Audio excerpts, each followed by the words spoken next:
그동안 어디 가서 한 번도 말한 적이 없지만 제 딸은 충격적인 이유로 이혼을 당한 경험이 있어요. 제 얼굴에 침 뱉기라 생각해 그동안 말을 아꼈는데 지금은 오래된 과거이기도 하고 비슷한 일을 겪으신 분이 있다면 공감도 받고 싶어서 글을 써봅니다. 그럼 시작할게요. 10손가락 깨물어 안 아픈 손가락이 어디 있겠냐마는 제게 큰딸은 유달리 아픈 손가락이었어요. 태어날 때부터 미숙아로 태어났고요. 학창시절에도 좀처럼 또래 친구들과 어울리지 못했거든요. 큰딸이 저를 닮아 피부가 유달리 희고 이목구비가 또렷한 편인데요. 아마 그걸 친구들이 많이 시샘했던 모양이에요. 그래도 고등학교 졸업까지는 해주길 바랬는데 고등학교 2학년이 되던 해 결국 딸은 학교를 중퇴하고 검정고시를 치겠다고 했습니다. 남편과 둘이서 딸을 달래도 보고 야단도 쳐보고 했지만 소용이 없더라고요. 내가 학교에서 무슨 짓 당하는지 알면 엄마랑 아빠 나한테 계속 학교 다니란 말 못할걸? 맨날 밥도 혼자 먹고 쉬는 시간에도 아무도 말 안 걸어줘서 혼자 책만 읽어. 체육 시간에 아무도 나랑 짝 안 하려고 해서 결국 선생님이랑 같이 체조해야 되는 그 비참함을 엄마 아빠가 알아? 정말 죽고 싶단 말이야. 딸이 그렇게까지 말하니 어쩔 도리가 없었어요. 오히려 그동안 알아주지 못했던 게 너무 미안했죠. 엄마가 그동안 몰라줘서 미안해. 순애야, 그래 학교는 그만두자. 네 말처럼 검정고시 치면 되지. 정말? 진짜 나 학교 그만둬도 되는 거지? 그래, 그동안 왜 엄마한테 말 안 했어? 그랬으면... 아휴, 엄마가 먹고 사느라 바빠서 우리 딸이 그렇게 힘든지도 몰랐네. 미안해. 당시 저희 부부는 분식집을 하고 있었는데 인건비를 아낀답시고 사람을 안 썼거든요. 그래서 매일 새벽같이 집을 나가서 밤 늦게나 들어와서 애들을 챙길 시간이 없었죠. 딸이 이렇게 된 게 다 저 때문인 것 같았어요. 저는 딸을 끌어안고 약속했습니다. 엄마가 앞으로 우리 딸한테 더 신경 쓸게. 알았지? 응, 나 이해해줘서 고마워 엄마. 그러나 저는 결국 딸과 한 약속을 지킬 수 없었어요. 그로부터 얼마 뒤 남편이 교통사고로 갑작스럽게 세상을 떠나고 말았거든요. 하늘이 무너지는 듯 했어요. 몇 날 며칠 식음을 전폐한 채 울기만 했죠. 엄마 괜찮아? 엄마까지 잘못될까봐 나 너무 무서워. 그런 저를 일으킨 건 두 딸이었습니다. 딸들은 혹시라도 저까지 아빠 뒤를 따라갈까봐 걱정됐던 모양이에요. 제 옆에 딱 달라붙어서 도무지 떨어지려고 하지 않았죠. 그 불안해하는 얼굴들을 보고 있자니 정신이 번쩍 들더군요. 당장이라도 남편 곁으로 가고 싶었지만 그럼 남겨진 제 딸들은 어쩌나요? 이 어린 나이에 고아로 만들 수는 없었어요. 저는 이를 악물고 다시 분식집으로 출근하기 시작했습니다. 아주머니를 한 명 구해서 홀로 가게를 꾸려나갔죠. 하지만 벌어들이는 수입은 예전만 못했어요. 아주머니 월급을 주고 나면 남는 돈은 200만 원 남짓이었죠. 그걸로는 세 식구가 입에 풀칠하기도 어려웠습니다. 그렇다고 어디 손을 벌릴 곳이 있는 것도 아니었어요. 저희 친정은 부모님 노후 준비도 안 된 보잘것없는 집안이었고요. 그건 남편 집안 역시 마찬가지였거든요. 결국 가세는 나날이 기울어져 갔습니다. 나중엔 둘째 딸 아이 학원비 되는 것도 벅차더라고요. 그걸 눈치챈 딸은 바로 학원을 그만두더군요. 학원에서 배우는 게 학교에서 배우는 거랑 똑같아. 굳이 다닐 필요 없겠더라고. 그래도 다른 애들은 다 다니는데 너만 안 다녀도 괜찮겠어? 그럼 나 엄마 닮아서 똑똑한 거 알잖아. 이번에도 내가 1등 할 테니까 두고 봐. 둘째는 첫째와 달리 공부도 곧잘하고 성격도 밝았어요. 원래도 착한 아이였는데 지 아빠가 그렇게 떠나고 난 뒤엔 더욱더 싹싹하게 굴었죠. 학교 선생님도 그냥 가만히 둬도 잘하는 아이니까 대학 입시도 그렇게 걱정할 게 없을 거라고 하더군요. 역시나 둘째는 그 어렵다는 교대에 한 번에 합격했고요. 학교 다니는 내내 장학금을 받다가 졸업 후 초등학교 선생님이 됐습니다. 첫 월급을 탔다면서 제게 내복을 선물했던 날을 아직도 잊을 수가 없어요. 그러나 둘째와 달리 첫째는 나날이 제 속을 썩였어요. 남편이 죽고 집안의 가장이 되면서 딸과 했던 지난날의 약속을 지키지 못해서일까요? 큰딸은 검정고시도 보지 않고 매일 밖으로 나돌기만 했습니다. 어디서 돈이 났는지 화장은 점점 진해지고 못 보던 옷과 가방이 늘어갔어요. 어릴 때부터 워낙 없이 키워서일까 허영심이 유독 많은 아이긴 했어요. 친구들이 갖고 있는 브랜드 운동화며 잠바, 화장품 같은 걸 참 갖고 싶어 했는데 형편 때문에 다 사주진 못했거든요. 그게 한이 됐던 모양이에요. 너희 언니 말이다. 일도 안 하는 애가 자꾸 새 옷이며 가방이며 사재 끼던데 혹시 이상한 짓 하는 건 아니겠지? 에이 엄마, 무슨 생각을 하는 거야. 내가 전에 한번 물어봤는데 남자친구가 사준 거랬어. 언니 예뻐서 원래 남자들한테 인기 많았잖아. 둘째에게 슬쩍 해보니 다행히 이상한 짓을 하고 다니는 것 같진 않더라고요. 그저 연애 사업을 열심히 하고 있는 거였죠. 제 배로 낳긴 했지만 큰딸이 예쁜 건 사실이었어요. 내심 그 얼굴로 좋은 남자 만나서 행복하게 살았으면 하고 바라기도 했죠. 사실 그거 외엔 큰 재주가 없는 아이였으니까요. 큰딸도 스스로 그걸 잘 알고 있었는지 늘 연애에 목을 매더군요. 남자랑 헤어지면 바로 다음 남자로 갈아타곤 했어요. 하지만 좀처럼 마음에 맞는 남자가 없는지 결혼하겠다는 말은 없었습니다. 오히려 교직 생활을 하던 둘째가 먼저 결혼할 남자가 생겼다는 얘기를 꺼냈죠. 같은 학교 선생님인데 사내 연애는 싫다고 자꾸 거절해도 들이대서 만나보니까 좋은 사람 같아. 결혼할까 싶은데 엄마도 한번 만나볼래? 작은 딸의 말에 저는 당장 좋다고 했어요. 직접 만나보니 역시나 착실하고 선해 보이는 게 너무 마음에 들었죠. 딸과 같은 선생님이라는 것도 마음에 들었어요. 하지만 큰딸은 그렇지 않았던 모양이에요. 둘째 딸의 남자친구를 소개받는 자리에서 내내 표정이 안 좋더니만 집에 오자마자 잔소리를 하더군요. 야, 초등학교 교사랑 만나고 싶어하는 남자들이 얼마나 많은 줄 알아? 직장 안정적이지, 방학 있지, 육아휴직 되지. 너 정도면 훨씬 더 좋은 남자 만날 수 있어. 근데 같은 학교 교사는 무슨... 그냥 그 남자랑 헤어지고 더 조건 좋은 남자 만나. 남자를 무슨 조건만 보고 만나? 난 그 사람 좋아. 결혼할 거야. 결혼인데 조건은 봐야지. 언니 말 들어. 후회하지 말고. 싫어.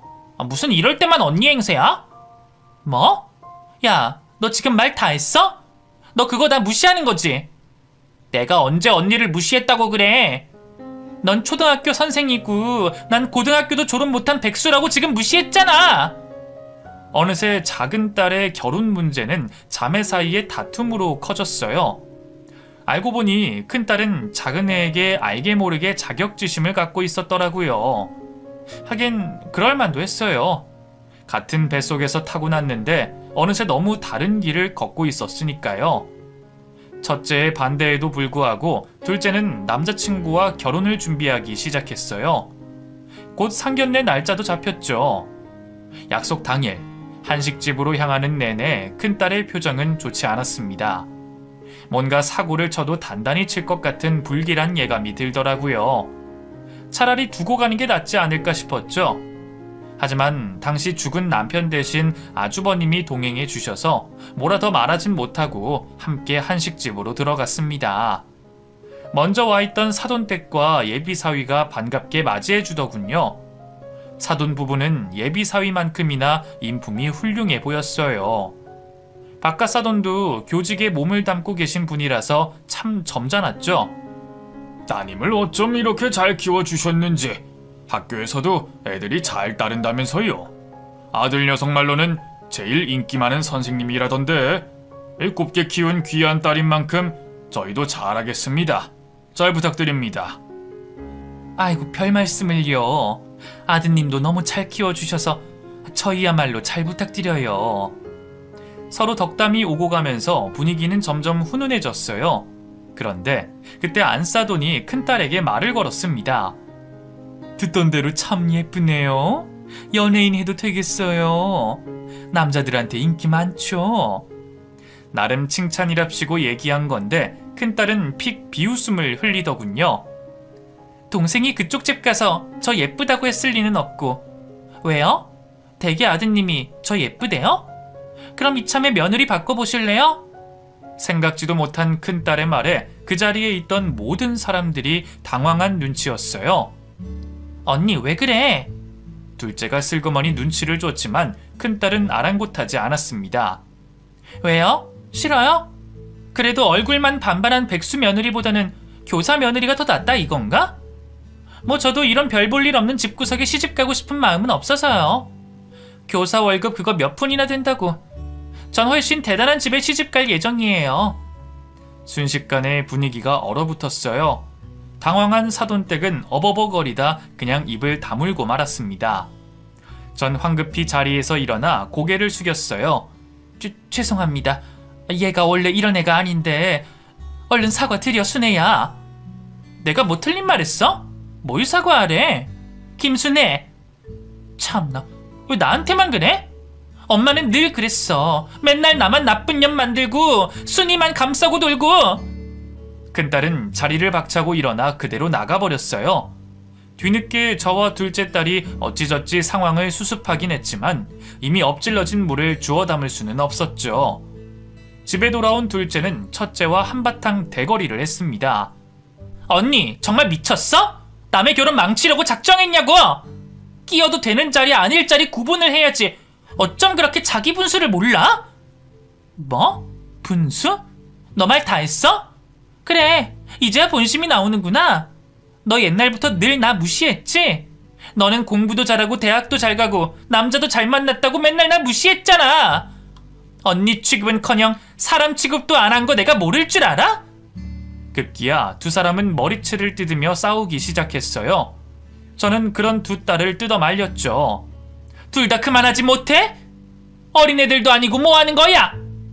제 호통에 큰딸은 자기 방으로 들어가 문을 걸어 잠갔어요. 그리고는 둘째 결혼식 날에도 오지 않았습니다. 차라리 잘됐다 싶었어요. 그 덕분에 둘째는 무사히 결혼식을 올렸고요. 직장 인근에 신혼집을 차렸습니다. 막 분양이 완료된 대단지 아파트였어요. 그 지역에선 제일 집값이 높은 곳이었죠. 그러자 큰딸은 대놓고 동생을 시샘했어요. 두고 보라고. 자기는 더 좋은 남자를 만날 거라면서 이를 갈더군요. 전 택도 없다 싶었죠. 얼굴이 예쁘면 뭘 하나요? 그 못된 성질머리를 대체 어느 남자가 감당할 수 있겠어요. 집안이나 좋으면 몰라요. 제 입으로 이런 말 하긴 뭐하지만 저희 집은 편모 가정에 형편도 썩 좋지 않았으니까요. 하지만 큰딸은 포기를 몰랐어요. 허구한 날 인형처럼 꾸미고 부자 동네 여기저기를 쏘다녔죠. 남자를 꼬시기 위해서요. 그걸 좀 생산적인 곳에 쏟아부었으면 진작 취직하고도 남았으련만 공부가 싫으면 기술이라도 배워보라고 잔소리를 했지만 큰딸은 듣는 신용도 안 했습니다. 이제 와서 내가 무슨 일을 해? 그냥 더 늙기 전에 좋은 남자 만나서 시집이나 갈래. 좋은 남자가 어디 하늘에서 뚝 떨어진대? 그래서 이렇게 노력하고 있잖아. 두고 봐. 둘째보다 더 괜찮은 남자랑 결혼할 거니까. 너는 아직도 그 소리니? 언니가 돼서 어쩜 그렇게 철이 없어? 큰딸은 겉은 번지르르 해도 속빈 강정이나 다름없었어요. 요즘 남자들이 얼마나 똑똑한데 결혼으로 팔자 필 생각을 하는지 너무 한심하면서도 안쓰러웠습니다. 그러던 어느 날이었어요. 분식집 일을 끝마치고 집에 돌아왔는데 큰딸이 의기양양한 얼굴로 저를 기다리고 있더군요. 엄마, 나 결혼하고 싶은 남자 생겼어. 이번 주말에 데려올 테니까 한번 만나봐. 둘째네도 오라고 하고. 갑작스러운 폭탄 선언에 얼마나 놀랐는지 몰라요. 이번 주말? 그걸 지금 말하면 어떡해. 장도 하나도 안 받았는데. 전 부랴부랴 다음 날부터 음식 준비를 시작했어요. 걱정되는 한편 딸이 드디어 좋은 남자를 만나 시집을 가는 건가 기대도 됐죠. 그러나 주말에 방문한 큰딸의 남자친구를 본 순간 전 실망하고 말았습니다. 안녕하세요 어머님, 박태양이라고 합니다. 머리 가운데가 텅 비어있는 데다가 얼굴엔 주름이 어찌나 자글자글한지 거짓말 좀 보태서 거의 제 또래쯤으로 보이더군요. 실례인 줄 알면서도 나이를 물어보니 아니나 다를까 제 딸보다 무려 8살이나 많았어요. 몸이라도 좋으면 몰라요. 몸 전체가 살집으로 두둑한 데다 배는 또 어찌나 튀어나왔는지 아무리 좋게 봐주려고 해도 좋게 봐줄 수가 없었습니다. 그동안 잘생긴 남자만 골라 만나던 딸이 도대체 왜 이런 남자를 골랐나 싶을 정도였죠. 제 탐탁치 않은 표정을 눈치챈 걸까요? 가만히 있던 딸이 입을 열었습니다. 엄마, 이 사람 무슨 일 하는 줄 알아? 무슨 일 하는데? 회계사야. 벌써 자기 사무실도 있다고. 그 업계에서 얼마나 일 잘하기로 소문났는데. 아유, 그 정도는 아닙니다. 자기 겸손할 거 없어요. 자랑해야 할 땐 자랑해야지. 그러면서 큰딸은 득이양양한 표정으로 둘째 부부를 바라보더군요. 그제야 딸이 그 남자를 고른 이유를 알 것 같았어요. 바로 돈 때문이었죠. 그런 딸을 보니 절로 한숨이 나오더군요. 철이 없어도 어쩜 그렇게 없는지 전 딸의 남자친구가 돌아간 뒤 딸에게 말했어요. 너 정말 저 남자랑 결혼할 거야? 응. 왜? 별로야? 돈을 그렇게 잘 버는데? 집도 엄청 잘 살아. 그런 문제가 아니잖아. 평생 같이 살 사람인데 성품을 봐야지. 그리고 나이도 너무 많잖아. 다시 잘 생각해봐. 띠동갑도 아닌데 뭐 어때? 저래 보여도 운동도 열심히 하고 트렌드에도 밝아서 나이 차이 하나도 안 느껴져. 그리고 얼마나 착한데 내 말이라면 껌뻑 죽는다니까? 확실히 딸 남자친구가 딸애를 많이 좋아하는 것 같긴 하더라고요. 나이가 너무 많아서 제가 탐탁치 않아 하는 걸 느꼈는지 그 뒤로 딸의 남자친구는 주말마다 저희 집에 찾아왔습니다. 홍삼 세트니 한우니 손에는 늘 귀한 선물이 한가득이었죠. 어머님, 제가 부족한 거 알아요. 순애에 비해서 얼굴도 못났고 나이도 너무 많죠. 그래도 저 순애 사랑하는 마음 하나만큼은 진심입니다. 행복하게 잘 살게요. 제발 결혼 허락해 주세요. 그렇게까지 진지하게 얘기하니 저도 더는 반대할 수가 없더라고요. 딸을 생각하는 마음이 이렇게까지 깊다면 잘 살 수 있겠다 싶었어요. 딸이 결혼해서 엄마가 되면 좀 철이 들겠지 싶은 마음도 있었고요. 결국 저는 못 이기는 척 결혼을 허락했습니다. 혹시라도 사돈댁에서 반대하지 않을까 싶었는데 아들이 그 나이 먹도록 장가를 못 가고 있어서 총각 귀신으로 죽을까 걱정이었다며 오히려 환영하더군요. 참 다행이었죠. 시집살이는 없겠다 싶어서요. 하지만 그건 너무 아니란 생각이었어요. 원래 사람은 끼리끼리 만나야 한다고 하잖아요. 하지만 딸은 욕심을 부려 자기 분수에 맞지 않는 집으로 시집을 간 거였으니 충돌은 예견된 결과였죠. 결혼 준비를 할 때까지만 해도 딸은 참 행복해했어요. 그럴만도 했죠. 고급스러운 호텔에서 제일 비싼 결혼식을 치렀으니까요. 집도 둘째네보다 훨씬 더 비싼 2층짜리 단독주택이었죠. 물론 그에 걸맞는 혼수와 예단을 준비해 주느라 빚까지 져야 했지만 그래도 딸이 행복하게 살기만 한다면 됐다 싶었습니다. 빚이야 차차 갚아나가면 되는 것이니 조금도 아깝지 않았어요. 하지만 새색시가 된 딸의 얼굴은 나날이 어두워져 갔습니다. 시가의 고된 시집살이가 그 원인이었죠. 시가에선 하루가 멀다 하고 딸을 불렀어요. 김장을 해야 한다, 제사를 지내야 한다, 시아버지 생신이다. 그 핑계도 가지각색이었죠. 사위가 워낙 바쁘다 보니 딸 혼자 가야 하는 경우가 많았는데요. 그런 날은 아예 마당을 들어서는 순간부터 부려먹었답니다. 어찌나 일을 시켜대는지 엉덩이 붙이고 앉을 새가 없을 정도였대요. 거기 일하는 아줌마들 다 있거든? 근데 내가 가는 날은 휴가야. 다 어디로든 보내버려. 그리고는 요리든 청소든 전부 다 나한테만 시키는 거야. 결혼 전까지만 해도 우리 아들 구제해줘서 고맙다, 앞으로 잘해보자 하더니만 어쩜 이럴 수가 있어? 박서방한테 얘긴 해봤어? 해봐도 아무 소용 없어. 일 때문에 바빠서 내 말은 듣지도 않아. 얘기해도 그 정도도 못하냐고. 어른이 시키는데 그냥 좀 하래. 생전 손에 물 한 방울 묻혀본 적 없던 딸은 무척 힘들어 보였어요.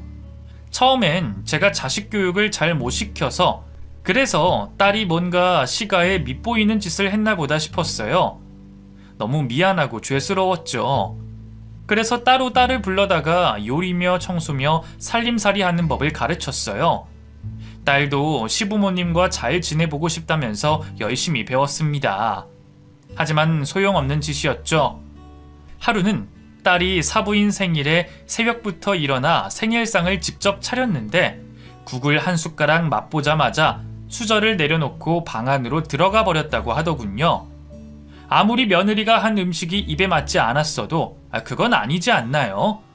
하지만 힘없는 친정 어미인 제가 할 수 있는 일은 없었습니다. 그저 딸의 하소연을 들어주고 위로해주는 게 고작이었죠. 결혼한 지 2년쯤 지나자 또 다른 문제가 딸을 괴롭히기 시작했습니다. 바로 아이 문제였어요. 결혼한 지 2년이 넘었는데 왜 애가 안 들어서냐고.